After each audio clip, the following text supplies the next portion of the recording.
শাহজালাল বিমানবন্দরের কমছে না যাত্রী দুর্ভোগ, হেলথ ডেস্ক আর ইমিগ্রেশনেই ঘন্টার পর ঘন্টা অপচয়। রাতারাতি সম্ভব নয় সমাধান, বললেন প্রতিমন্ত্রী। জন্ম নিবন্ধন যেন আরেক ভোগান্তির নাম, সার্ভার জটিলতায় অ্যানালগের চেয়েও ধীরগতি। 10 দিনের কাজ করতে সময় চলে যাচ্ছে মাসের পর মাস।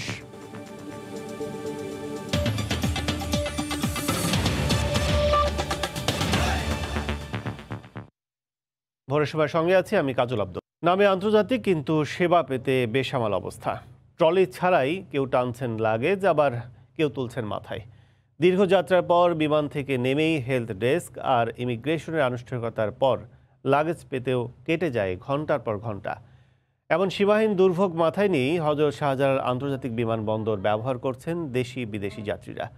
বিমান প্রতিমন্ত্রী বলছেন, রাতারাতি পরিস্থিতির উন্নতি সম্ভব নয়। জোয়ের ফয়সালের রিপোর্ট। মুঠোফোনে ধারণ করা এই চিত্র হযরত শাহজালাল আন্তর্জাতিক বিমানবন্দরে সদ্য বসানো হেলথ ডেস্কের। ফ্লাইট থেকে নেমে ইমিগ্রেশনের লাইনে দাঁড়ানোর আগেই যেখানে পার করতে হয় ঘন্টার পর ঘন্টা। বিশৃঙ্খলভাবে সবাই লাইনে ঢুকে যাচ্ছে, তা না করে লাইনগুলো ঠিক করতে হবে, তাহলে তাড়াতাড়ি হবে। ফর্মটা আমরা ফিল আপ করছি, ওনারা শুধু সিল মেরে নিচের কপিটা ছিঁড়ে দিচ্ছে।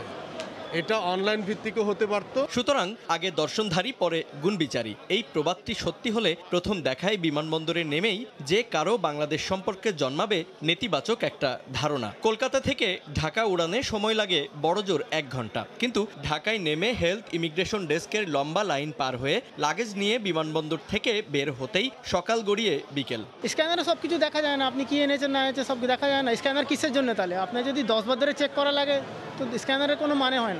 দৈনিক 29টি এয়ারলাইন্সের প্রায় 130টি ফ্লাইট ওঠানামা করে শাহজালালে। এসব ফ্লাইটে যাতায়াত করে 20,000-এর বেশি যাত্রী, কিন্তু বিমানবন্দরের সেবা নিয়ে ক্ষোভ প্রায় প্রতিটি যাত্রীর। যদিও মন্ত্রণালয় বলছে রাতারাতি বাড়ানো যায় না গ্রাউন্ড হ্যান্ডলিংয়ের সক্ষমতা। প্রতিদিন প্রায় 20,000 যাত্রী আসা যাওয়া, এখানে একসঙ্গে করতে গিয়ে হয়তো কিছুটা সাময়িক অসুবিধা হচ্ছে, কিন্তু এগুলো ট্যাকেল করার জন্য আমরা কিন্তু সর্বাত্মক চেষ্টা নিয়েছি। আমরা এয়ারপোর্টে প্রায় সপ্তাহে 2-3 দিন আমরা এমনিতেই যাচ্ছি।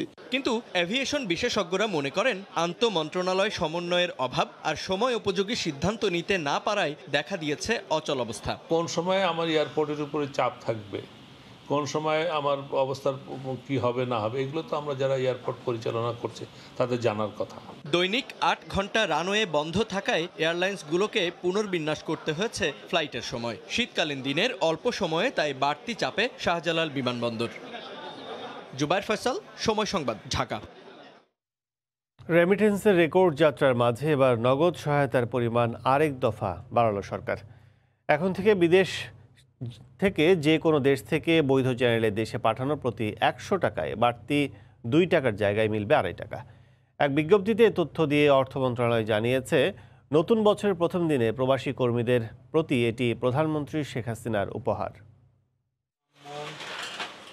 সবশেষ অর্থ বছরেই সারা বিশ্ব থেকে বাংলাদেশে এসেছে প্রায় $25 বিলিয়ন অর্থ, যার নেপথ্যে সবচেয়ে বড় অবদান 2019-20 অর্থ বছর থেকে চালু করা 2% নগদ প্রণোদনার। অথচ বছর কয়েক আগেও সামান্য কিছু টাকা বাঁচানোর ছুতোই বিশ্বের বিভিন্ন দেশ থেকে নানা অবৈধ পথে বাংলাদেশে টাকা পাঠাতেন প্রবাসীরা। এতে ঠিক কী পরিমাণ অর্থ দেশে আসতো তার কোনো সঠিক পরিসংখ্যানও দাঁড় করাতে পারত না সরকার। এবার প্রবাসীদের আরেকটু সুবিধা দিতে সরকার দ্বিতীয় দফায় বাড়ালো নগদ প্রণোদনার পরিমাণ। এখন থেকে দেশে পাঠানো প্রতি 100 টাকায় বাড়তি হিসেবে 2 টাকার জায়গায় 2.5 টাকা করে পাবেন প্রবাসীরা। শনিবার এক বিজ্ঞপ্তি দিয়ে অর্থ মন্ত্রণালয় জানিয়েছে, এ সিদ্ধান্ত কার্যকর হবে 2022 সালের প্রথম দিন থেকেই। বিজ্ঞপ্তিতে বলা হয়, বৈধ পথে রেমিট্যান্স পাঠানোকে উৎসাহিত করতেই নতুন বছরের প্রথম দিনে প্রবাসী বাংলাদেশিদের এই উপহার দিয়েছেন প্রধানমন্ত্রী শেখ হাসিনা। অর্থ মন্ত্রণালয় মনে করে, এ সিদ্ধান্তে আরও কমে আসবে অবৈধ পথে টাকা পাঠানোর প্রবণতা, কমবে মানি লন্ডারিং, বাড়বে দেশে বৈদেশিক মুদ্রার রিজার্ভও। 2% নগদ প্রণোদনা চালুর পর থেকেই প্রতি অর্থ বছরে গড়ে 25% করে বেড়েছে দেশে আসা রেমিট্যান্সের অর্থ। জুবায়ের ফয়সাল, সময় সংবাদ, ঢাকা। নতুন বছরে করোনার কারণে বই উৎসব না হলেও প্রথম দিন নতুন বই পেয়েছিল উচ্ছ্বাস। রাজধানীর স্কুলগুলো কচি কাচাদের পদচারণায় হয়ে ওঠে মুখর। উৎসব নেই তাতে কি, উচ্ছ্বাস তো রয়েছে। নাইবাহুর আড়ম্বরতা, নতুন বই তো ছুঁতে পেরেছে কচিকাচারা। গল্পটা এক যুগেরও বেশি। 2010 সাল থেকে শুরু বিনামূল্যে পাঠ্যপুস্তক বিতরণ, যা অনন্য নজির সারা বিশ্বে। করোনা থাবায় 2021-এর মতো বিশেষ এই দিনটিতে এবারও হয়নি বই উৎসব।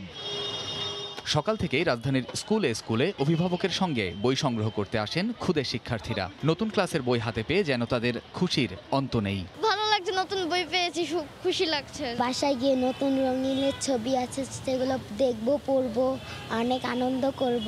খুব ভালো লাগছে, নতুন বই পড়তেই ভালো লাগে, গন্ধটা শুনতে। লকডাউন ধরে তো অনেকদিন ধরেই পড়ালেখা হয় না, এখন নতুন বছরে নতুন বই পেয়ে ভালো করে লেখাপড়া শুরু করি। যখন আমি নতুন কোনো বই পাই তখন বাসায় গিয়ে প্রথমে কবিতা গদ্যগুলো পড়ি, ভালো লাগে। আমাকে অনেক গর্বিত লাগছে, মানে ভালো লাগছে যে নতুন বই পেয়েছি আমি। আমাদের নতুন বই পেয়ে অনেক ভালো লাগছে।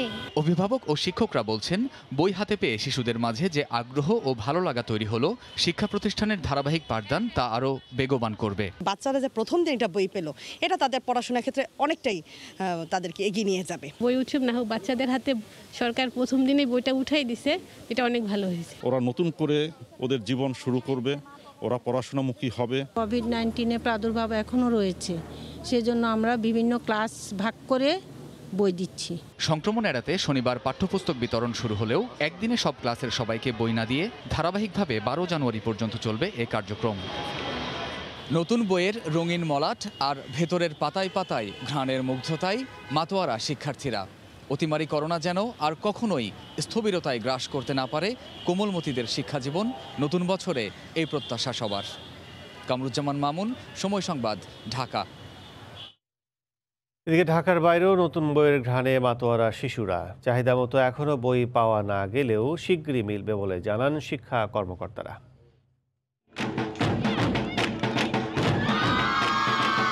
এবারের বই উৎসব করোনায় কিছুটা বাধাগ্রস্ত হলেও উচ্ছ্বাসের কমতি ছিল না শিক্ষার্থীদের মাঝে। চেনা ঘ্রাণ, চেনা আমেজ, হাতে ঝকঝকে নতুন পাঠ্য বই। বইয়ের গন্ধে প্রাণ খোলা হাসিতে খুনসুটিতে কোমলমতি শিশু কিশোররা। বর্ণমালার ছন্দে হারিয়ে যাওয়ার উল্লাস তাদের চোখে মুখে। হিমের পরশ মাখা শুভ্র সকালে একরাশ আনন্দ উচ্ছ্বাস ডানা মেলে স্কুলের প্রাঙ্গণে প্রাঙ্গণে। এ দৃশ্যের উৎসব ছড়িয়ে পড়ে দেশের সবকটি বিদ্যালয়ে। বাড়ি তো নয়, পাখির বাসা, ভেন্না পাথার ছানি। আজকে আমি এই নতুন বই পেয়ে খুব খুশি হয়েছি। আমি নতুন বছরে বই পাইছি, আমি অনেক খুশি। বাসায় যে এটা পড়বো, অঙ্ক, বাংলা, ইংরেজি বই পেয়েছি, এগুলো পেয়ে আমি অনেক খুশি। আজকে থেকে আমি পড়ালেখা শুরু করবো। প্রতি বছরের মতো এবার নেই চিরায়ত সেই বই উৎসবের আনন্দ ঘন পরিবেশ। সংশয় কাটিয়ে নতুন বছরের প্রথম দিনে ঠিকই শিক্ষার্থীরা মেতেছে নতুন বইয়ের আনন্দে। স্যারদেরকে ধন্যবাদ, আমি বই পাইছি। এই বইটা পেয়ে আমার অনেক খুশি হচ্ছে। নতুন নতুন ছবি, সেগুলো দেখলে পড়ার একটা আগ্রহ জন্মে। জ্ঞানের আলোয় উদ্ভাসিত করতে প্রতি বছরের মতো এবারও বছরের প্রথম দিনে নতুন ক্লাসের নতুন বই তাদের হাতে। অজানাকে জানতে চাওয়ার আনন্দ শিক্ষার্থীদের মনে। তাই তো ফুরফুরে মেজাজে নতুন বই উঁচিয়ে মাঠ জুড়ে ছুটোছুটির উচ্ছ্বাস কচিকাঁচাদের। নতুন বইটা হাতে পেয়েছো। শিক্ষার্থীদের উল্লাস দেখে অভিভাবক আর শিক্ষকদের মুখেও ফুটে ওঠে তৃপ্তির হাসি। বই পাওয়ার পরে আমাদের ক্লাসটা যেন নতুনভাবে শুরু হয়ে যায়। চাহিদার তুলনায় এখনো অনেক বিদ্যালয়ে পৌঁছেনি সমপরিমাণ বই। কয়েকদিনের মধ্যেই সব বই পাওয়া যাবে বলে জানান শিক্ষা কর্মকর্তারা। এদিকে বছরের প্রথম দিন পাঠ্য বইয়ের পাশাপাশি নিজ মাতৃভাষার বই পেয়ে উচ্ছ্বসিত পার্বত্য অঞ্চলের ক্ষুদ্র নৃগোষ্ঠীর শিশু কিশোররা। আমার মাতৃভাষার বই পেয়ে খুব খুশি হয়েছি। নতুন বছরে নতুন প্রত্যাশায় নতুন শিক্ষার আলোয় দিগন্ত ছোঁয়ার আশা শিক্ষার্থী সহ অভিভাবক ও শিক্ষকদের। লাবিব হাসান, সময় সংবাদ। বিশ্বে নতুন বাজার খোঁজার পাশাপাশি রপ্তানি বাড়াতে পণ্যের বহুমুখীকরণ জরুরি উল্লেখ করে প্রধানমন্ত্রী শেখ হাসিনা বলেছেন, ব্যবসা বাণিজ্যের প্রসার ও পণ্যের গুণগত মান ধরে রাখতে গবেষণা করতে হবে উদ্যোক্তাদের। বহির্বিশ্বে দেশের ভাবমূর্তি উন্নয়নে এই উদ্যোগ রপ্তানিকারক ও ব্যবসায়ীদেরই নেয়ার তাগিদ দেন তিনি। গতকাল গণভবন থেকে ভার্চুয়াল মাধ্যমে পূর্বাঞ্চলে ২৬তম ঢাকা আন্তর্জাতিক বাণিজ্য মেলার উদ্বোধনী অনুষ্ঠানে শেখ হাসিনা বলেন, সময় এখন বাংলাদেশের, এই কথা মাথায় রেখেই সুযোগ কাজে লাগাতে হবে। অবশেষে স্থায়ী কাঠামোতে শুরু হলো ঢাকা আন্তর্জাতিক বাণিজ্য মেলা। নতুন বছরের প্রথম দিন সকালে ২ যুগেরও বেশি সময় ধরে শেরেবাংলা নগরে চলে আসা এই বাণিজ্য মেলা এবার পূর্বাচলের নতুন ঠিকানায়। করোনার কারণে গেল বছর অনুষ্ঠিত না হলেও দেশি বিদেশি 225টি প্যাভিলিয়ন ও স্টলে সেজেছে এবারের এই পণ্য সম্ভার। শুভ উদ্বোধন ঘোষণা করছি। শনিবার গণভবন থেকে ভার্চুয়াল মাধ্যমে পূর্বাচলের Bangabandhu Bangladesh China friendship exhibition সেন্টারে ঢাকা আন্তর্জাতিক বাণিজ্য মেলার 26তম আসর উদ্বোধন করেন প্রধানমন্ত্রী শেখ হাসিনা। উদ্বোধনী আয়োজনে নতুন জায়গায় মেলা স্থানান্তর প্রসঙ্গে কথা বলেন সরকার প্রধান। তিনি জানান, এর ফলে ব্যয় কমবে ব্যবসায়ী ও উদ্যোক্তাদের। বাণিজ্য মেলায় একটা স্থাপনা তৈরি করতে কত টাকা প্রয়োজন হতো, এখন কিন্তু অত টাকা লাগছে না। বিভিন্ন সুযোগ সুবিধাগুলি আমরা সৃষ্টি করে দিয়েছি এখানে। আমাদের ব্যবসায়ী সম্প্রদায়কে বলবো যে আমি তো আপনাদেরকে পুরো কাঠামো তৈরি করে দিয়েছি, এখন এটা সমস্যাগুলি আপনারাই সমস্যা সমাধান করে নেন বা স্থায়ীভাবে যাতে আরও উন্নত হয় তার পদক্ষেপটা আপনারাই নেন, কিছু খরচা করেন। দেশীয় পণ্যের নতুন বাজার খোঁজার পাশাপাশি উদ্যোক্তা রপ্তানিকারকদের পণ্যের মানোন্নয়নে মনোযোগী হতে গবেষণার উপর গুরুত্ব দিতে বলেন শেখ হাসিনা। জানান, চতুর্থ শিল্প বিপ্লবের প্রস্তুতি নিতে শুরু হয়েছে দক্ষ মানব সম্পদ গড়ে তোলার কাজ। আন্তর্জাতিকভাবে আমাদের নতুন নতুন বাজার খুঁজে বের করা, আমাদের রপ্তানি বাণিজ্যের জন্য আমাদের পণ্য উৎপাদন বহুমুখীকরণ করা একান্তভাবে অপরিহার্য। ব্যবসা বাণিজ্যের ক্ষেত্রেও কিছু গবেষণা আরও দরকার, যে আমাদের পণ্য চাহিদা এবং পণ্য মান সেগুলি বিশেষভাবে নিরূপণ করা। নিজের দেশের ভাবমূর্তি রক্ষার জন্য আপনাদেরকেই উদ্যোগ নিতে হবে। আপনার পণ্যের গুণগত মান ধরে রেখে আপনি যেন আপনার বাজার ঠিক রাখতে পারেন। এছাড়া অনুষ্ঠানে আইসিটি সেবা ও পণ্যকে 2022 সালের বর্ষসেরা পণ্য ঘোষণা করেন সরকার প্রধান শেখ হাসিনা। বলেন, সম্মিলিত প্রচেষ্টায় এগিয়ে যেতে হবে। বর্তমানে আমাদের যে কূটনীতি, এটা হবে বাণিজ্যিক কূটনীতি, অর্থাৎ ইকোনমিক ডিপ্লোম্যাসি। সময় কিন্তু এখন আমাদের, সময় বাংলাদেশের, এই কথাটা মনে রাখতে হবে। দেবাশিস রায়, সময় সংবাদ। সার্ভার জটিলতা, লোকবল সংকট ও সমন্বয়হীনতার কারণে ডিজিটাল জন্ম নিবন্ধন কার্যক্রম চলছে অ্যানালগের থেকেও ধীর গতিতে। আবেদনের 10 দিনের মধ্যে মোবাইলে খুদে বার্তা পাঠানোর তারিখ দেয়া হলেও আবেদনকারীর মোবাইলে যাচ্ছে 1 মাসেরও বেশি সময় পর। শিক্ষা প্রতিষ্ঠানে ভর্তি, পাসপোর্ট ও বিবাহ নিবন্ধনের মতো গুরুত্বপূর্ণ কাজে ডিজিটাল জন্ম নিবন্ধন বাধ্যতামূলক করায় তা পেতে চরম ভোগান্তি পোহাচ্ছে সাধারণ নগরবাসী। ময়মনসিংহ থেকে হোসেন আলীর তোলা ছবিতে সাদিকুর রহমানের রিপোর্ট। মেয়েকে স্কুলে ভর্তি করাতে ডিজিটাল জন্ম নিবন্ধনের জন্য গত 1 মাসে 4 বার সিটি কর্পোরেশনে এসেও হয়নি কাজ। আবেদনের 1 মাস পরও মুঠোফোনে খুদে বার্তা না আসায় আটকে আছে ডিজিটাল প্রক্রিয়াকরণ। এ বিষয়ে কোনো সদুত্তরও পাননি ময়মনসিংহ সিটি কর্পোরেশনের এই নাগরিক। দোতলা গেলে বলে নিচতলা গেলে বলে দোতলা, ডেট অনুযায়ী পাইতেছি না আবেদনগুলো। সঠিক নির্দেশনা না থাকায় তার মতো জন্ম নিবন্ধন ডিজিটাল করাতে আসা অনেকেই আছেন বিড়ম্বনায়। ময়মনসিংহ সিটি কর্পোরেশনের 2 নম্বর অঞ্চলে কর্মী আছে 6 জন। ডেটা এন্ট্রি দেয়া হচ্ছে মাত্র একটি কম্পিউটারে, তাও আবার সার্ভার জটিলতায় আটকে থাকে ঘন্টার পর ঘন্টা। এখানে যান, ওখানে যান, ওখান থেকে সিল দিয়ে নিয়ে আসেন। সমন্বয়ের মারাত্মক অভাব রয়েছে। 2 মাস যাব হয়ে গেল, এখনো মেসেজ আসে না। সার্ভারের কারণে আমি এন্ট্রি করতে পারতেছি না, তাহলে তো ওই যেভাবে তাকে ডেট দিচ্ছি ওই ডেট অনুযায়ী করতে পারতেছি না। বছর শেষে সব আবেদন একসঙ্গে পড়ায় ডিজিটাল নিবন্ধনে ধীরগতি হচ্ছে জানিয়ে দ্রুত নিবন্ধন কার্যক্রমে জটিলতা নিরসনের আশ্বাস নগরপিতার। তবে এ ধরনের গুরুত্বপূর্ণ বিষয়ে বিকল্প ব্যবস্থা রাখা প্রয়োজন বলে মনে করেন সচেতন সমাজের প্রতিনিধিরা। মানুষের যাতে ভোগান্তিটা কম হয় তার জন্য বিকল্প ব্যবস্থায় যাতে দ্রুত মানুষের জন্ম নিবন্ধন যে ডকুমেন্টগুলি আছে ডকুমেন্টগুলি গ্রহণ করতে পারে। যেহেতু এটা অনলাইনে দেখা যায় যে একই সময় সারা বাংলাদেশ থেকে যে প্রেশারটা পড়ে, যার সার্ভার অনেক সময় লোড নিতে পারে না, তো আমরা এই ব্যাপারে সংশ্লিষ্ট যারা আছেন তাদের দৃষ্টি আকর্ষণ করেছি যাতে করে এই সার্ভার প্রবলেমটা সলভ করা যায়। চলতি বছরের জানুয়ারি থেকে শিক্ষা প্রতিষ্ঠানে ভর্তি, বিবাহ নিবন্ধন, পাসপোর্ট ও জমি রেজিস্ট্রেশন সহ গুরুত্বপূর্ণ কাজে ডিজিটাল জন্ম নিবন্ধন সনদ বাধ্যতামূলক করা হয়। সাদিকুর রহমান, সময় সংবাদ। শতাংশ প্রবৃদ্ধি নিয়ে কন্টেইনার ও কার্গো হ্যান্ডলিংয়ে আগের সব রেকর্ড ভেঙেছে চট্টগ্রাম বন্দর। 32,14,000 কন্টেইনার এবং 11,77,00,000 মেট্রিক টন পণ্য হ্যান্ডেলিং হয়েছে গত 1 বছরে। আর জাহাজ এসেছে 4,000। বছরের শুরুতে বন্দরের বহরে যুক্ত হচ্ছে একটি ট্যাগবোর্ড এবং 2টি নতুন জেটি। শাখার টুপুর ক্যামেরায় বিস্তারিত জানাচ্ছেন কমল দে। সবশেষ তথ্য অনুযায়ী চট্টগ্রাম বন্দর 2021 সালে 32,14,000 কন্টেনার হ্যান্ডেলিং করে নতুন রেকর্ড সৃষ্টি করেছে। আগের বছরের তুলনায় প্রায় 4 লাখ কন্টেনার বেশি হ্যান্ডেলিং করে প্রবৃদ্ধি অর্জন করেছে 13%। একইভাবে 14% প্রবৃদ্ধি হিসেবে কার্গো হ্যান্ডেলিং হয়েছে 11,77,00,000 মেট্রিক টন। এই বছর আমাদের কন্টেনারের ক্ষেত্রে 13%-এর বেশি এবং বাল্ক কার্গোর ক্ষেত্রে 14%-এর বেশি এবং জাহাজের ক্ষেত্রে 12%-এর বেশি আমাদের প্রবৃদ্ধি অর্জন করা সম্ভব হয়েছে। করোনাকালীন লকডাউনে দেশে চলমান পদ্মা সেতু, রূপপুর বিদ্যুৎ কেন্দ্র, মেট্রো রেল এবং টানেলের মতো মেগা প্রকল্পের কাজ সচল রাখা ছিল চ্যালেঞ্জের মতো। আর বন্দর পুরোদমে চালু রাখায় মেগা প্রকল্পের কাজে তেমন কোনো বিঘ্ন ঘটেনি। চট্টগ্রাম বন্দর যদি কোনো কারণে বন্ধ হয় তাহলে এই প্রজেক্টগুলো ডিলে হয়ে যাবে। আমরা সেই প্রজেক্ট কার্গোকে সবসময় গুরুত্ব দিয়ে আসছি, যে কারণে বাংলাদেশের অর্থনৈতিক প্রবৃদ্ধি, অর্থনৈতিক উন্নতি আছে এই পর্যায়ে। এদিকে চট্টগ্রাম বন্দরের বহরে কন্টেনার রাখার জন্য একটি ওভারফ্লো জেটি, বন্দরের নৌযান সংরক্ষণের জন্য সার্ভিস জেটি এবং কান্ডারি 6 নামে একটি টাগবোট যুক্ত হচ্ছে। একসময় কন্টেনারের পাশাপাশি জাহাজ জট ছিল চট্টগ্রাম বন্দরের নিত্য নৈমিত্তিক সমস্যা। সেই সমস্যা এখন কেটে গেছে। 50,000-এর বেশি কন্টেনার রাখা যায় বিভিন্ন ইয়ার্ডে, আর জাহাজের অবস্থানকালীন সময় 2 দিনের নিচে নেমে এসেছে। চট্টগ্রাম বন্দর থেকে কমল দে, সময় সংবাদ। টাকা দিলেই মেলে লঞ্চের চালক ও মাস্টারের সার্টিফিকেট।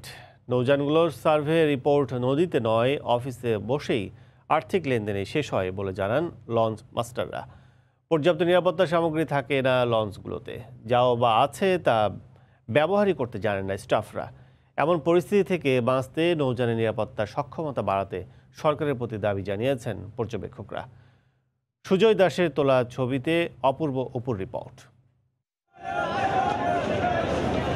ঝক্কি ঝামেলা এড়াতে দক্ষিণাঞ্চলের বেশিরভাগ মানুষ নৌপথকেই বেছে নেয়। চাকচিক্যে ভরা নিত্য নতুন লঞ্চ নামছে নদীতে, কিন্তু একের পর এক দুর্ঘটনায় নিরাপত্তার সক্ষমতা নিয়ে প্রশ্ন উঠেছে, যার সবশেষ সংযোজন ঝালকাঠিতে অর্ধশত মানুষের প্রাণহানি।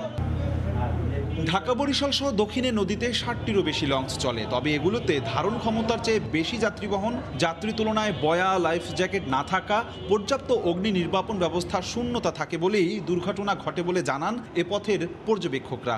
কত যাত্রী ধারণ করছে সেটি কিন্তু আপনার এইটা একটা নিরাপত্তার বড় একটা বিষয়, এবং এখানে যে ফায়ার ফাইটিংয়ের যে বিষয় সেটা যেই পরিমাণ থাকার কথা সেটা নাই। লঞ্চ চালকরাই জানান অবৈধ আর্থিক লেনদেনে তাদের সনদ মেলে।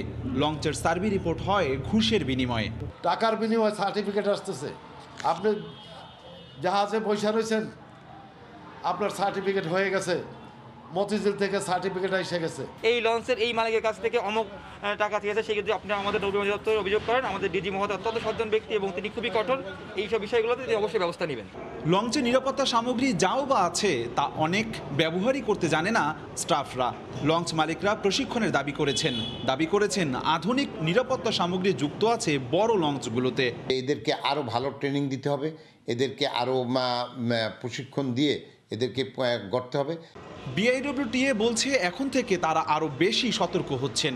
আমাদের আরও তদারকি করার বিষয়ে আমাদের নির্দেশনা রয়েছে, সেই তদারকি আমরা যাতে আরও বেশি করে করতে পারি এবং যাত্রীরা যাতে নিরাপদ এবং নির্বিঘ্নে তার গন্তব্য পৌঁছতে পারে সেই লক্ষ্যে আমরা কাজ করতে পারি। এক একটি দুর্ঘটনার পর নড়ে চড়ে বসে প্রশাসনের সব দপ্তরগুলোই, কিন্তু কিছুদিন কেটে গেলে সেই তৎপরতাতেই ধীরগতি আসে, ঘটে আবারও দুর্ঘটনা। ভুক্তভোগীদের দাবি সরকার এমন পদক্ষেপ নিক যাতে করে এ ধরনের নৌ দুর্ঘটনা আর না ঘটে।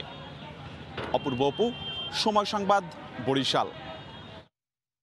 ঢাকা আন্তর্জাতিক বাণিজ্য মেলার গতকাল প্রথম দিন তৈজসপত্র খাদ্যপণ্যের দোকানে ভিড় ছিল ক্রেতাদের। এবার স্টল ও প্যাভিলিয়ন কমে যাওয়ায় বেছে পণ্য কেনার সুযোগ কমেছে বলে মনে করছেন তারা। সময়ের সঙ্গে সঙ্গে এ ধরনের সীমাবদ্ধতা কেনাকাটার ক্ষেত্রে বাধা হবে না বলে আশা বিক্রেতাদের। বাণিজ্য মেলার প্রথম দিন ক্রেতার চেয়ে দর্শনার্থীর ভিড় ছিল বেশি। রান্নাবান্নার তৈজসপত্র ও খাদ্যপণ্য বিক্রি হয়েছে দেদারসে। কাছাকাছি শোরুম থেকে পণ্য সরবরাহের সুবিধাও রাখেন বিক্রয় প্রতিনিধিরা। মান অনুযায়ী কোনোটির দাম বেশি, আবার কোনোটি মন মতো নয়, এমন মিশ্র প্রতিক্রিয়া ছিল মেলায় আসা ক্রেতাদের। কাশ্মীরি শলের অনেক কালেকশন দরকার ছিল, বাট এখানে ওরকম মানে অত হিউজ পরিমাণে নেই। স্টিলের বল, অ্যালুমিনিয়ামের কিছু জিনিস নিলাম। দাম রিজনেবল, আমরা যে কয়টা কিনেছি আমাদের কাছে মনে হচ্ছে যে একটু কমের মধ্যে আমরা কিনতে পেরেছি। সবশেষ 2020 সালে অনুষ্ঠিত বাণিজ্য মেলায় স্টল প্যাভিলিয়নের সংখ্যা ছিল 483টি, এবার তা কমে দাঁড়িয়েছে 227টিতে। আন্তর্জাতিক মানের রূপ দিতে স্টলগুলোতে এবার সবশেষ মডেল কিংবা প্রযুক্তির সীমিত পণ্য প্রদর্শন করার কথা বলছে অংশ নেয়া প্রতিষ্ঠানগুলো। এতে বাড়তি বাছ বিচারের সুযোগ না পাওয়ার কথা জানান ক্রেতারা। এখন ওই জায়গার মতো এইখানে অতগুলা প্রোডাক্ট নেই, যেমন বাইরের তো কোনো ওইরকম স্টল দেখতেছি না ভালোভাবে। এবার যেহেতু মেলার পরিসরটা ছোট, সেক্ষেত্রে আমরা এখানে সেলস ওরিয়েন্টেড না হয়ে আমরা আসলে টেকনোলজি বেস করার চেষ্টা করেছি। আপনাদের কোনো পছন্দের প্রোডাক্ট থাকলে সেগুলো আপনাদের নিকটস্থ যে শোরুম বা প্লাজা আছে সেখান থেকে আপনারা সংগ্রহ করতে পারবেন। 100 টাকা থেকে আমাদের 4000 টাকার ভিতরে প্রোডাক্ট আছে। প্রতিদিন হিসাবে আসার যেটা আশা করছি তার চেয়ে ভালো। সাপ্তাহিক ছুটির দিন ছাড়া মাসব্যাপী মেলা প্রতিদিন সকাল 10টা থেকে চলবে রাত 9টা পর্যন্ত। শুভ খান, সময় সংবাদ, ঢাকা। স্থাপনের 3 বছরেও কোনো কাজে আসেনি বরগুনা সদর হাসপাতালের 10 kilowatt one grid solar system. এর মধ্যে ভবনের সম্প্রসারণের জন্য খুলে ফেলা হয়েছে প্যানেল। এতে 13 লাখ টাকা ব্যয়ে বিদ্যুৎ সাশ্রয় করে সৌরশক্তির ওপর নির্ভরশীল হওয়ার উদ্যোগ নিয়ে সংশয় দেখা দিয়েছে। রাষ্ট্রের টাকা এভাবে অপচয়কে এক প্রকার দুর্নীতি হিসেবে দেখছেন স্থানীয়রা। বরগুনা থেকে সাইফুল মিরাজের তথ্য ও রুবেল হোসেনের ছবি নিয়ে রিপোর্ট। নতুন বিদ্যুৎ সংযোগের নীতিমালা অনুযায়ী সৌরশক্তি ব্যবহার করে বিদ্যুৎ সাশ্রয়ের জন্য বরগুনা সদর হাসপাতালের নতুন ভবনের ছাদে 10 কিলোওয়াট ক্ষমতা সম্পন্ন ওয়ান গ্রিড সোলার সিস্টেম স্থাপন করে গণপূর্ত বিভাগ। 2019 সালের ডিসেম্বর মাসে 13 লাখ টাকা ব্যয়ে এই সোলার সিস্টেমের স্থাপন কাজ শেষ হয়। এরপর সংযোগ বিচ্ছিন্ন থাকায় 3 বছর পার হলেও এই সোলার সিস্টেম থেকে সৌরশক্তির ব্যবহার হয়েছে মাত্র 76 ইউনিট। সোলার সিস্টেম দেখভালের সকল দায়িত্ব গণপূর্ত বিভাগের, আর এই বিষয়ে উপর কোনো জ্ঞান নেই বলে জানায় হাসপাতাল কর্তৃপক্ষ। সোলার সিস্টেম রক্ষণাবেক্ষণ দায়িত্ব সংশ্লিষ্ট প্রতিষ্ঠান, সেই হিসেবে হাসপাতাল তাদের করার কথা, তাদের টেকনিক্যাল সাপোর্ট দেওয়ার কথা গণপূর্ত। এটা একটা টেকনিক্যাল বিষয়, এই ব্যাপারটা আমার চেয়ে গণপূর্ত বিভাগের মাধ্যমে তো কাজগুলো করা হয়েছে টেন্ডার দিয়ে। গণপূর্ত এই ব্যাপারটা ঠিক বলতে পারবে যে এটার লংজিভিটি কত। গত 2 বছর 2 মাসে হাসপাতালের মোট বিদ্যুৎ বিল হয়েছে 12.5 লাখ টাকা। সোলার সিস্টেমটি সচল থাকলে এই বিল থেকে প্রায় 3 লাখ টাকা সাশ্রয় হতো। প্যানেল সেট করার পরেই ওটা ব্যবহার করার জন্য যদি নির্দেশনা থাকে, আর সেটা যদি না করে, তাহলে যারা এটা না করছে অবশ্যই তারা সেই চুক্তি ভঙ্গ করছে এবং সেটা তো অনিয়ম অবশ্যই। তবে এই বিষয়ে ক্যামেরার সামনে কথা বলতে চায়নি গণপূর্ত বিভাগ, আর খোঁজ নিয়ে দেখার আশ্বাস জেলা প্রশাসনের। সোলার প্যানেলটি কেন সংযোগ দেওয়া হলো না, বা সংযোগ দেওয়ার ফলে আমাদের বিদ্যুৎ সাশ্রয় হতো, সেটি কেন হলো না, এটিও আমরা তদন্ত করে দেখব। বাংলাদেশ এনার্জি রেগুলেটরি কমিশনের নির্দেশনা অনুযায়ী কোনো বিদ্যুৎ সংযোগের চাহিদা যদি 50 কিলোওয়াট বা তার বেশি হয়, তাহলে সেই সংযোগের জন্য ওয়ান গ্রিড সোলার প্যানেল স্থাপন করার বাধ্যবাধকতা রয়েছে। সময় সংবাদ, বরগুনা। কার্টিস পেপার, স্ট্যাম্প ও কোর্ট ফি ফরমের সংকট দেখা দিয়েছে হবিগঞ্জের আদালত পাড়ায়। যা পাওয়া যাচ্ছে তাও অতিরিক্ত মূল্যে কিনতে হচ্ছে স্ট্যাম্প ভেন্ডারদের কাছ থেকে। এতে ভোগান্তির শিকার হচ্ছেন বিচারপ্রার্থী সাধারণ মানুষ। তবে শিগগিরই সংকট সমাধানের আশ্বাস দিয়েছে জেলা প্রশাসন। রাশেদ আহমদ খানের তথ্য ও একে আজাদের ছবিতে রিপোর্ট। বেশ কিছু দিন থেকে আদালত পাড়ায় চলছে স্ট্যাম্প ও কোর্ট ফি ফরমের সংকট। বিচার প্রার্থীদের বাধ্য হয়ে কয়েকগুণ বেশি দামে ভেন্ডারদের কাছ থেকে এসব কিনতে হচ্ছে, কখনো কখনো পাওয়াও যাচ্ছে না। ফলে ভোগান্তির শিকার হচ্ছেন সাধারণ মানুষ। ভেন্ডারদের অভিযোগ, ট্রেজারি শাখা থেকে চাহিদা মতো কার্টিস পেপার, স্ট্যাম্প ও ফর্মের সরবরাহ পাচ্ছেন না তারা। বাধ্য হয়ে বিভিন্ন জেলা থেকে বেশি দামে কিনে বেশি দামে বিক্রি করতে হচ্ছে। একটা 13 ইঞ্চির মূল্য 10 টাকা, আমরা 90 টাকা দিয়ে ক্রয় করেছি। 1000 টাকার কুটফি কিনতে এখানে তাদেরকে দিতে হয় 1100 টাকা। স্ট্যাম্প এবং 13 ইঞ্চি কুটফি এগুলো অতিরিক্ত মূল্যে আমরা ক্রয় করতেছি। কার্টিস পেপার, স্ট্যাম্প ও কোর্ট ফি ফর্মের সরবরাহ বাড়াতে জেলা প্রশাসন বরাবর আবেদন করা হয়েছে বলে জানায় জেলা আইনজীবী সমিতি। আর নির্ধারিত মূল্য থেকে বেশি দামে বিক্রি করা হলে ব্যবস্থা গ্রহণের হুঁশিয়ারি জেলা প্রশাসকের। অতিরিক্ত জেলা ম্যাজিস্ট্রেট মহোদয়ের সাথে যোগাযোগ করেছি যে কার্টিস পেপার, কার্টিস এবং কোর্ট ফি এগুলা যেন সঠিক সময়ে এবং সঠিক মূল্যে, ন্যায্য মূল্যে যেন এগুলা আগের মতোই সরবরাহ করা হয়। ভেন্ডররা যে অতিরিক্ত মূল্য নিচ্ছেন এই বিষয়ে আসলে আমার কাছে কোনো লিখিত অভিযোগ আসেনি এই পর্যন্ত। যদি অভিযোগ আসে, তারা যদি সত্যি এটা করে থাকেন, তাহলে অবশ্যই তাদের বিরুদ্ধে আইনানুগ ব্যবস্থা গ্রহণ করা হবে। হবিগঞ্জ জেলায় বিভিন্ন আদালত ও অন্যান্য সরকারি কাজে প্রতিদিন গড়ে কোটি টাকার স্ট্যাম্প ও কোর্ট ফি ফরম বিক্রি হচ্ছে। সময় সংবাদ, হবিগঞ্জ। এসেছে নতুন বছর, শুরু হয়েছে নতুন করে ক্ষণ গণনা। এ বছরটা ক্রীড়া বিশ্বের জন্য বিশ্বকাপের বছর। শুরুর দিকে আছে দুটি আইসিসির মেগা ইভেন্ট, আর বছর শেষ হবে ফিফার greatest show on earth football বিশ্বকাপ দিয়ে। এবছর মোট 8টি সিরিজ খেলবে বাংলাদেশ ক্রিকেট দল। 2022-এ আছে কমনওয়েলথ এবং এশিয়ান গেমসের মতো আয়োজনও। পুরানো সূর্য বিদায় নিয়েছে, শেষ হয়েছে করোনা জর্জরিত আরও একটা বছর। 2021-এর পর নতুন প্রভাতে শুরু হয়েছে 2022। ক্যালেন্ডার আর হিসেব বলছে ক্রীড়া বিশ্বের জন্য এ বছরটি হতে যাচ্ছে পয়া একটি মৌসুম। বছর শুরু হয়েছে বাংলাদেশের নিউজিল্যান্ডের বিপক্ষে টেস্ট দিয়ে। মাউন্ট মগানুয়ের বে ওভালে মুমিনুল হকের দল সামলাচ্ছে টম ল্যাথাম বাহিনীকে। সিরিজে আরও একটা টেস্ট খেলবে দুই দল। সফর শেষ করে দেশে আসতে না আসতেই আবারও বায়োবাবলে ঢুকে যাবে টাইগাররা। এবার তাদের লক্ষ্য বাংলাদেশ প্রিমিয়ার লিগ। 21শে জানুয়ারি থেকে শুরু হয়ে এ আসর চলবে 18ই ফেব্রুয়ারি পর্যন্ত। বিপিএল শেষ হতে না হতেই বাংলাদেশে আসবে আফগানিস্তান ক্রিকেট দল। 3টি ওয়ানডে এবং 2টি টি20 ম্যাচ খেলবে দুই দল। আফগান সিরিজ শেষ করে আফ্রিকা উড়ে যাবে বাংলাদেশ। সেখানে 3টি ওয়ানডে এবং 2টি টেস্ট খেলার কথা রয়েছে বাংলাদেশ দক্ষিণ আফ্রিকার। 4 মার্চ থেকে নিউজিল্যান্ডে শুরু হবে আইসিসির নারী বিশ্বকাপ ইভেন্ট। প্রথমবারের মতো র্যাঙ্কিংয়ে উন্নতি হওয়ায় সরাসরি মূল পর্বে খেলবে বাংলাদেশ। আসর চলবে 3রা এপ্রিল পর্যন্ত। মার্চ এপ্রিলে সময় ধরে রাখা হয়েছে ঢাকা প্রিমিয়ার লিগ ক্রিকেটের জন্য। এপ্রিল থেকে জুনের শুরু পর্যন্ত ক্যালেন্ডারের পাতা মার্ক করা আছে আইপিএল এর জন্য। তবে অমিক্রনের কারণে ভারতে আসরটি অনুষ্ঠিত হওয়ার সুযোগ কমে গেছে অনেকটা। এপ্রিল মাসে বাংলাদেশ সফর করবে শ্রীলঙ্কা। টেস্ট চ্যাম্পিয়নশিপের অংশ হিসেবে 2টি ম্যাচ খেলবে লঙ্কানরা। এরপর মে মাসে আবারও ওভারসিজে যাবে বাংলাদেশ। এবার টাইগাররা যাবে আয়ারল্যান্ডে। সেখানে 3টি ওয়ানডে খেলবে তামিম বাহিনী। 28শে মে পৃথিবী মাতবে ফুটবল রোমাঞ্চে। রাশিয়ার সেন্ট পিটার্সবার্গে ওয়েফা চ্যাম্পিয়ন্স লিগের ফাইনালে ক্লাব ফুটবলের শ্রেষ্ঠত্ব বাগাতে নামবে বাঘা বাঘা ক্লাবগুলো। জুন মাসে আবারও ক্রিকেট জ্বরে কাঁপবে বাংলাদেশের সমর্থকরা। টাইগাররা যাবে ক্যারিবিয়ান দ্বীপপুঞ্জে। সেখানে 2টি টেস্ট ছাড়াও তারা খেলবে 3টি করে ওয়ানডে এবং টি20। জুলাইয়ে সেখান থেকে জিম্বাবুয়ে যেতে পারে বাংলাদেশ। 5 ওয়ানডে এবং 3টি টি20 ম্যাচের শিডিউল ঠিক করা আছে আফ্রিকার দেশটির সঙ্গে। 28শে জুলাই থেকে 8ই আগস্ট অনুষ্ঠিত হবে কমনওয়েলথ গেমস। ইংল্যান্ডের বার্মিংহামে বসবে এবারের আসর। আর সেপ্টেম্বরের 10 থেকে 25 চীনের হ্যাংঝৌ শহর মাতবে এশিয়ান গেমসে। সেপ্টেম্বর থেকে টানা ক্রিকেটে থাকবে বাংলাদেশ। শুরুতেই শ্রীলঙ্কায় বসবে এশিয়া কাপ। এবারের আসর হবে টি20 ফরম্যাটে।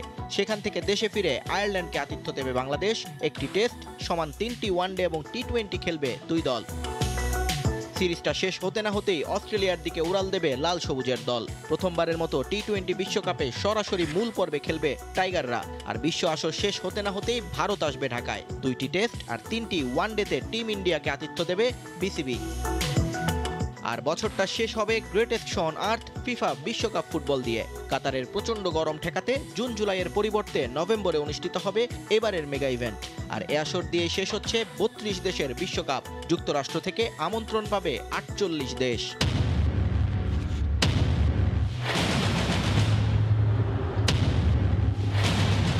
এবার প্রস্তুতির পালা আপনাদের। ঠিক করে ফেলুন কোন কোন সিরিজ দেখতে চোখ রাখবেন বোকা বাক্সের পর্দায়। নিয়ন মোহাইমেন, সময় সংবাদ। বাংলাদেশ ক্রিকেট লিগের খবর। বিসিএলের নবম আসরের ফাইনালে বর্তমান চ্যাম্পিয়ন সাউথ জোনের মুখোমুখি সেন্ট্রাল জোন। তারকায় ঠাসা আসরের সবচাইতে সফল দল সাউথ জোনের গায়ে এবারও থাকছে ফেভারিটের তকমা। ফর্মে তুঙ্গে থাকা জাকির বিজয়রা অধিনায়ক ফরহাদ রেজার তুরুপের তাস। অন্যদিকে সেন্ট্রাল জোনের হয়ে টানা হাসছে সৌম্য শুভাগত ব্যাট। মিরপুরের শেরে বাংলা স্টেডিয়ামে ম্যাচ শুরু হবে সকাল 9টায়। মোস্তাফিজকে কেন্দ্র করে সাউথ জোনের সুমন খান, তৌহিদ হৃদয়দের ছোটখাটো একটা জটলা। পাশেই সেন্ট্রাল জোনের অপু সৌম্যের হাস্যোজ্জ্বল কথোপকথন। কিছুক্ষণ বাদেই সেখানে যোগ দেন ফিজ নিজেই। সময়ের সঙ্গে পাল্লা দিয়ে একাডেমির উইকেটে বেড়েছে ব্যস্ততা। যেন মিলন মেলায় হাসি উৎসবে ক্রিকেটীয় আমেজ। বাংলাদেশ ক্রিকেট লিগের নবম আসরের ফাইনাল, যা বিশেষ আরও এক কারণে। এমনিতে দেশের প্রথম শ্রেণীর ম্যাচ 4 দিনের হলেও বিসিএল এর ফাইনাল হয় 5 দিনের। এ নিয়ে আছে ভিন্ন রোমাঞ্চ। চ্যালেঞ্জটা একটু বেশি সাউথ জোনের জন্য। শুধু বর্তমান চ্যাম্পিয়নই নয়, এই ফরম্যাটে হওয়া এর আগের ৮ আসরের ৫ বারই শিরোপা গেছে তাদের ঝুলিতে। এবারও দলটা যথেষ্ট সমীহ জায়গা নিয়ে। টপ অর্ডারে তৌহিদ হৃদয় অমিতরা জানান দিচ্ছেন অমিত সম্ভাবনা। আগের ম্যাচে রানের দেখা পেয়েছেন এনামুল হক বিজয়। জাকিরের ব্যাটেও আছে ২ শতক। সব মিলিয়ে আভাস মিলছে প্রতিপক্ষকে রানের পাহাড়ে চাপা দেওয়ার। ফরহাদ রেজার দলটার বোলিংটাও যথেষ্ট ঈর্ষা জাগা নিয়া। রিশাদ নাসুমদের ঘূর্ণি প্রতিপক্ষের জন্য অস্বস্তির কারণ। মেহেদি রানা, সুমন খানরাও তুলছেন গতির ঝড়। সব মিলিয়ে বার্তাটা স্পষ্ট। অন্যদিকে সেন্ট্রাল জোনের হয়ে নিজেকে সেভাবে মেলে ধরতে পারছেন না মিথুন মিজানুররা। তবে নিয়মিতই হাসছে সৌম্যের ব্যাট। কাপ্তান Shuvagata Hom leading from the front. সেন্ট্রালের ব্যাটিংয়ের গভীরতা বাড়িয়েছেন উইকেটরক্ষক ব্যাটসম্যান জাকির আলী। বোলিংয়েও রনি, রবিউল হাসান মুরাদরা দিচ্ছেন আস্থার প্রতিদান। দুদলের আগের দেখায় জেতেনি কেউই। আগের ম্যাচগুলো হাই স্কোরিং হলেও মিরপুরের স্লো উইকেটের লো স্কোরিং ম্যাচ হলে থাকবে না অবাক হওয়ার মতো কিছুই। মাহবুব লিমন, সময় সংবাদ, ঢাকা। ফেডারেশন কাপের খবর। সেমিফাইনাল নিশ্চিত করা হাই ভোল্টেজ ম্যাচে চট্টগ্রাম আবাহনের মুখোমুখি হবে মোহামেডান স্পোর্টিং ক্লাব। প্রতিপক্ষ হিসেবে একে অপরকে সমীহ করলেও জয় তুলে নিয়ে শীর্ষ 4-এ যেতে চায় দুদলই। কমলাপুর স্টেডিয়ামে ম্যাচ শুরু হবে বিকেল 4:30টায়। আরেক ম্যাচে স্বাধীনতা ক্রীড়া সংঘের বিপক্ষে খেলবে সাইফ স্পোর্টিং। একই ভেন্যুতে এই ম্যাচ মাঠে গড়াবে রাত 7:30টায়। বাজেভাবে মৌসুম শুরু করা মোহামেডান স্পোর্টিং ক্লাব ফেডারেশন কাপেও ঠিক ছন্দে নেই। বসুন্ধরা কিংসের ওয়াক ওভারের বদৌলতে নকআউট পর্বে টিকিট পেলেও গ্রুপ চ্যাম্পিয়ন হওয়ার সমীকরণে স্বাধীনতা ক্রীড়া সংঘের বিপক্ষে বেশ কাঠখড় পোড়াতে হয়েছে সাদা কালোদের। এমন অভিজ্ঞতা নিয়েই কোয়ার্টারের মঞ্চে চট্টগ্রাম আবাহনীর বিপক্ষে মাঠে নামছে ওরা। সেমিফাইনাল নিশ্চিত করার ম্যাচে অবশ্য চাপেই আছে সনলিনের দল। তবে ওরা স্বস্তি পেতে পারে গেল মৌসুম আর পরিসংখ্যানের পাতা থেকে। পাশাপাশি ফুটবলাররাও চেষ্টা করছেন ছন্দ খুঁজে পেতে। দলে আপাতত ইনজুরির কোনো সমস্যা নেই। বিগ ম্যাচের আগে ফুল ফিট একাদশী পাচ্ছে management. This tournament is big opportunity for Mohammedan, to go to final. We already know Chicago Abane. We play against them and we know them also. I think we beat them also in Federation Cup before 2-0. So inshallah tomorrow also we're gonna do the same. Our mentality, the player also very strong. We prepare for this quarter final also. মোহামেডানের তুলনায় ভালো অবস্থান চট্টগ্রাম আবাহনীর। যদিও Saif sporting এর বিপক্ষে হতাশার হারে group পর্ব শেষ করেছে ওরা। সেখান থেকে ঘুরে দাঁড়ানোর চ্যালেঞ্জ নিতেই হচ্ছে মারুফুল হকের দলকে। বড় ম্যাচের আগে তাদের দলেও নেই ইনজুরি সমস্যা। সেরাটা দিয়ে শীর্ষ 4 নিশ্চিত করতে মুখিয়ে ফুটবলাররা। দিনের অপর কোয়ার্টার ফাইনালে তুলনামূলক সহজ প্রতিপক্ষই পাচ্ছে সাইফ স্পোর্টিং ক্লাব। যদিও প্রথমবারের মতো প্রিমিয়ার লিগে নাম লিখানো স্বাধীনতা ক্রীড়া সংঘ ইতোমধ্যেই সমীহ আদায় করেছে বড় দলগুলোর। তাই শীর্ষ 4-এর টিকিট খুব সহজেই পাচ্ছে না Jamal ভুইয়ারা। Very difficult match. I respect Surinota team. They are very, very difficult. And it's a very strong team. But I'm very confident with my team. মোহামেডানের মতো স্বাধীনতা ক্রীড়া সংঘও ওয়াক ওভার সুবিধা নিয়ে এসেছে নকআউট পর্বে। গ্রুপ পর্বে সাদা কালোদের বিপক্ষে ড্র করলেও পেনাল্টি শুটআউটে হেরে যায় বিপিএল এর নবাগতরা। এসএম ইকবাল, সময় সংবাদ, ঢাকা। এই ছিল ভোরের সময়। সঙ্গেই থাকুন সময়ের।